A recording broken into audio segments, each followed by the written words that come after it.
Bem-vindos de novo, continuamos aqui a estudar o HTML5 e CSS3 e desta feita, para avançarmos, depois de termos visto como criar aqui um border image ou transformar então uma determinada imagem na border de uma das nossas caixas, e vamos avançar agora para um estudo relacionado mais com o background e que eu tenho aqui já, ok, que eu vou aqui exemplificar não com o background color, mas com uma introdução nova do Cascading Style Sheets 3, que é o background que nos permite criar linear gradients e radial gradients, e vamos ver o que isso é. Ora bom, vamos para isso primeiro fazer aqui algumas alterações. Neste caso vamos retirar aqui o border image. Embora ele pudesse ficar, nós vamos voltar ao tradicional border normal de um px solid black, ok, para não complicar as coisas, ok, e vamos aqui refrescar e cá temos então o nosso esquema habitual com CSS versão 1 ou 2 neste caso. Ora, o que acontece é o seguinte: no meu background eu posso criar agora novas implementações que não são simplesmente o background color. Eu posso fazer simplesmente o seguinte: background, e agora vou introduzir aqui um conceito que está ainda, ou que necessita ainda do prefixo WebKit, no caso do Google Chrome, ou então Moz no caso do Firefox, e o WebKit Linear Gradient.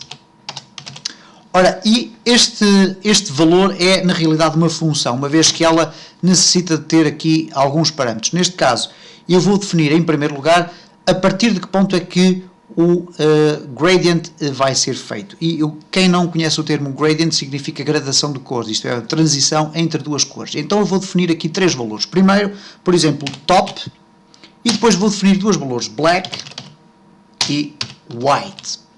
Ora, e o que vai acontecer neste caso é que eu vou aqui refrescar e repare, eu vou ter aqui uma linda gradação de cores do topo para o fundo, ok? O que aconteceu aqui foi simplesmente isto: eu defini topo, top, depois black, que é a cor de início, e white, a cor do fim, ok? Se eu quiser inverter estas cores, evidentemente eu coloco aqui bottom. E reparem o que é que vai acontecer. Neste caso as cores são invertidas, uma vez que foi alterado o local de origem, ok? Portanto, esta será sempre a cor do local de origem e esta será a cor do local final, que neste caso será o outro espaço ali. No entanto, nós podemos aqui ainda usar o left, reparem, vai da esquerda para a direita, e obviamente o right, que irá da direita para a esquerda. Se eu escrever bem, right, ok, right, ok, e cá está então. Posso ainda também, eu vou voltar aqui ao top, posso ainda também, em vez de utilizar as cores desta forma, posso utilizar também a função RGB, neste caso, por exemplo, 150, 150, e vou deixar ficar aqui o white, e reparem o que é que vai acontecer. Neste caso temos um cinza, ok? Portanto, uma gradação de cores mais leve. Posso utilizar a mesma também aqui um RGB, e reparem que eu vou aqui criar as minhas próprias cores através desta função RGB. Vou aqui colocar, por exemplo, 200, 200, 200, e estou a definir tons de cinza, okay? A diferença aqui já não é muita, mas se eu alterar aqui para 100, ok, 100, 100, 100, vamos já notar aqui uma diferença, ok, reparem, temos aqui uma gradação de cores interessante. Eu posso também utilizar valores hexadecimais, para isso coloco aqui o cardinal e depois colocar, por exemplo, vermelho, FF0000, e reparem, cá está então a minha gradação de cores a funcionar. Eu posso, no entanto, ainda, eu vou voltar aqui ao black, eu vou experimentar aqui o red e o yellow, dá sempre um efeito interessante, porque, embora seja piroso, porque dá aqui valores de laranja pelo meio, ok. Nós podemos também utilizar aqui graus, por exemplo 45, e agora reparem como é que eu vou definir DAG, ok? ok? Degrees, porque vem de degrees, ora, 45, e o que vai acontecer é genericamente isto, ora, 45 graus. Ora, o que acontece aqui no caso dos graus é que nós não estamos a falar propriamente de nenhum dos cantos, por onde começar, nada disso. Estamos a falar de um ponto que existe aqui no centro e que define a inclinação do nosso gradient. Neste caso, se eu colocar 0 e gravar, vamos aqui refrescar e reparem, vai da esquerda para a direita, ok?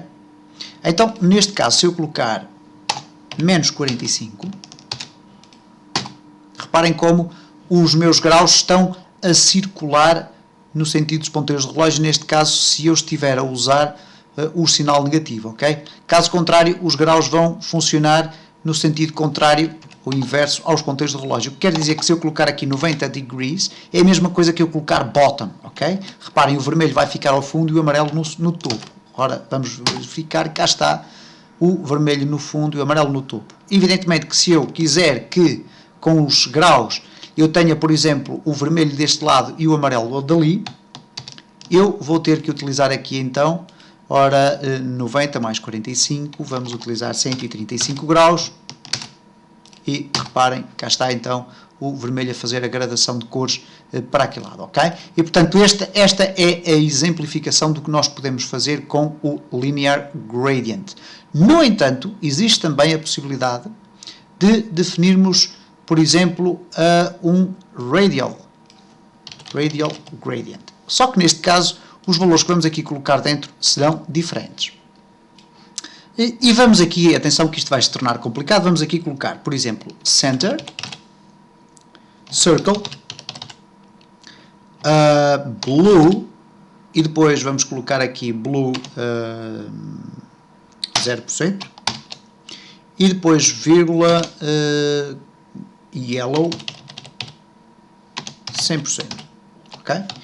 E vamos depois tentar explicar o que é que cada uma destas coisas é. Vamos ver qual é o efeito, e reparem, cá temos então este efeito de Radial Gradient, isto é uma gradação de cores que é radial, isto é, começa a dar aqui à volta de esquemas mais esféricos, ok? O que não significa que seja esférico. Eu vou utilizar aqui elipse, não sei se é assim que se escreve, ok, não é?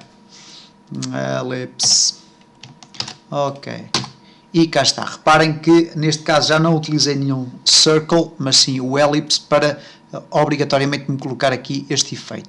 Eu vou agora alterar aqui os valores para que possam perceber qual é a influência de cada um deles. Eu vou colocar aqui left e vou deixar ficar o circle.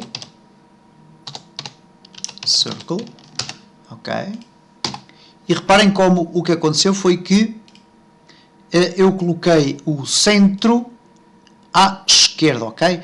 Blue 0, eu vou colocar aqui Blue 100 para ver o que é que acontece. Ok, o Blue ocupou tudo, então vou ocupar aqui só 50, isto é, intensificar a presença do azul, mas deixar algum amarelo. Okay. Se eu colocar 0, ora, já vimos então, temos aqui o azul no centro, ok? Isto é, é um círculo, ok? Temos aqui, vamos imaginar aqui um círculo muito grande, depois que está centrado à esquerda, portanto estará centrado aqui mais ou menos de algures neste ponto, vai fazer o círculo, ok? Vai ter o azul com o seu tamanho 0 e o yellow 100, se eu colocar yellow 0 vamos ter aqui problemas, porque vamos ter o amarelo completo, ok? E portanto, se eu colocar 50-50, vamos continuar a ter aqui algo extremamente interessante, que é a possibilidade de eu definir aqui estes valores. No entanto, reparem, aqui a percentagem tem a ver com o facto da forma como as cores se misturam, ok? Eu coloquei 50-50, se eu colocar 40-60, aqui a forma como elas se misturam já vai ser mais tenue, ok? É evidente que estas cores não são as mais interessantes para fazer este teste, mas cá está, então, daí que eu coloque 0 no blue e 100 no yellow, que é para poder ter a possibilidade de ter uma gradação completa, neste caso, vamos dizer, mais bem definida. Reparem, é uma transição muito subtil, ok? Eu posso colocar aqui, por exemplo, o top, ok? E neste caso o top irá centrar ali. Cá está, o azul centrado ali assim. Depois há uma circunferência que está aqui definida, que eu posso ver se colocar aqui, por exemplo, 50-50, como vimos há pouco. E reparem o que é que vai acontecer neste caso. Portanto, temos aqui a nossa circunferência. Reparem que automaticamente a circunferência é criada dentro deste espaço, de forma a me permitir depois fazer este tipo de implementação. Reparem, ok, 20%, 80%, e reparem como a gradação já acontece. Se eu for reduzindo aqui, vamos imaginar, vamos colocar aqui valores negativos, penso que não funciona.